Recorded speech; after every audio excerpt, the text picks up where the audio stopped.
In 1957, the quiet town of Plainfield, Wisconsin, was shaken to its very core by a discovery that would go down in history as one of the most horrifying true crime stories of all time.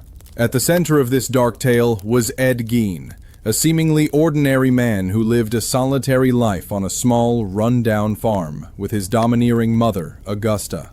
To the outside world, Gein was an unassuming figure, a quiet man who rarely interacted with the townspeople and appeared harmless, almost invisible.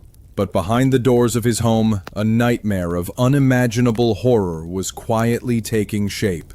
A secret that would later inspire some of the most iconic horror films ever made, including Psycho, the Texas Chainsaw Massacre, and The Silence of the Lambs. Ed Gein's life was profoundly shaped by his relationship with his mother. Augusta Gein was a controlling and fanatically religious woman who instilled in her son a fear and distrust of women, sexuality, and the outside world. She preached that women, except for herself, were inherently corrupt and sinful. After his father died and his older brother left home, Ed became completely dependent on his mother, living under her oppressive shadow. When Augusta died in 1945, Ed was left alone in the family home for the first time in decades, and the isolation, combined with his psychological instability, pushed him into a dark and macabre obsession with death, corpses, and the human body. For years, Ed Gein had developed a fascination with the dead. He frequented graveyards at night, digging up recently buried bodies. But Gein's behavior went far beyond simple grave robbing. He would carefully remove skin and body parts, which he would then take home and use in ways that were both grotesque and ritualistic. In his house, police would later discover furniture and objects made entirely from human remains. Chairs had upholstery crafted from human skin. Masks were molded from facial tissue, and other household items, including bowls, belts, and even clothing, had been fashioned from parts of exhumed corpses. Some reports even described Gein as creating a woman suit, a full-body garment made of human skin that he reportedly wore in attempts to become his mother. Ed Gein's crimes were not limited to the dead.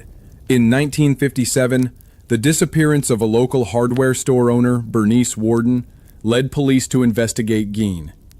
When authorities entered his home, they were confronted with a scene that could only be described as a house of horrors. Every corner of the house seemed to whisper secrets of macabre obsession. Gein had turned his farm into a grotesque museum of death, where objects made from human remains were displayed alongside ordinary household items. The sheer scale of his desecration stunned investigators, and the psychological implications of his actions horrified the public. What made Ed Gein's story even more disturbing was the depth of his psychological issues.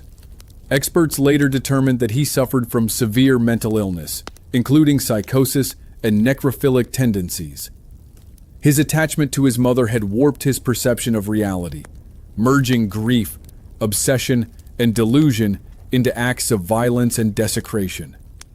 After his arrest, Gein was tried for murder, but due to his mental state, he was declared legally insane and unfit for conventional prison. He spent the remainder of his life confined in a high-security mental institution where he died in 1984. The legacy of Ed Gein's crimes extends far beyond the walls of his Wisconsin farm. His story entered American pop culture, inspiring writers, filmmakers, and audiences with a new kind of horror. A horror rooted in reality, psychological disturbance, and the grotesque manipulation of the human body. Characters like Norman Bates in Psycho, Leatherface in the Texas Chainsaw Massacre, and Buffalo Bill in The Silence of the Lambs all owe their origins, in part, to Gein's chilling acts. These fictional characters amplified the fear of the ordinary man harboring an extraordinary capacity for evil, making the horror feel closer to home, more believable, and infinitely more terrifying. The fascination with Ed Gein is not just about shock value. It's also about understanding the human mind at its most disturbed. His story forces us to confront the darkest aspects of obsession, isolation, and psychological breakdown.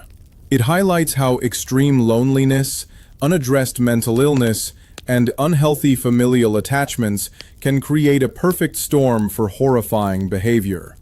Even decades after his crimes, the story of Ed Gein remains a cautionary tale about the hidden darkness that can exist behind the facade of normality, reminding society of the importance of mental health awareness, community vigilance, and the complex nature of human morality.